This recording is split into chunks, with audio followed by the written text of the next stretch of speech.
অনেক কৃষক ভাইরাই জানেন না যে কোন সময় চালাইলে বিদ্যুৎ বিল বেশি উঠে।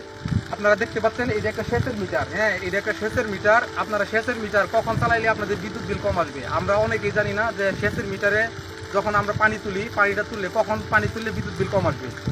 আপনার এই সেচের মিটারে আপনার দুইটা ভাগে ভাগ করা হয়, একটা হলো পিক, একটা হলো অফ পিক। আপনি পিক আওয়ারে যদি এই সেচটা আপনি ব্যবহার করেন সেক্ষেত্রে কিন্তু আপনার বিদ্যুৎ বিল বেশি দিতে হবে, আর অফ পিক আওয়ারে যদি আপনি এই সেচ চালান তাহলে আপনার বিদ্যুৎ বিল কম দিতে হবে। এখন পিক আর অফ পিক কোন সময়?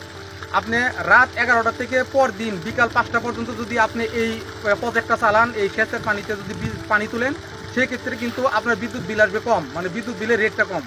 আর যদি আপনি বিকাল 5টার আগে, মানে বিকাল 5টা থেকে রাত 11টা এই সময়টুকু যদি আপনি এই প্রজেক্টটা চালান সেক্ষেত্রে কিন্তু আপনার বিদ্যুৎ বিল বেশি গুনতে হবে। অনেক কৃষক ভাইরাই জানেন না যে কোন সময় চালাইলে বিদ্যুৎ বিল বেশি উঠে। আপনারা অবশ্যই চেষ্টা করবেন যে অফ পিক আওয়ারে চালানোর জন্য। যদি অফ পিক আওয়ারে চালান সেক্ষেত্রে আপনার বিদ্যুৎ বিল কম গুনতে হবে।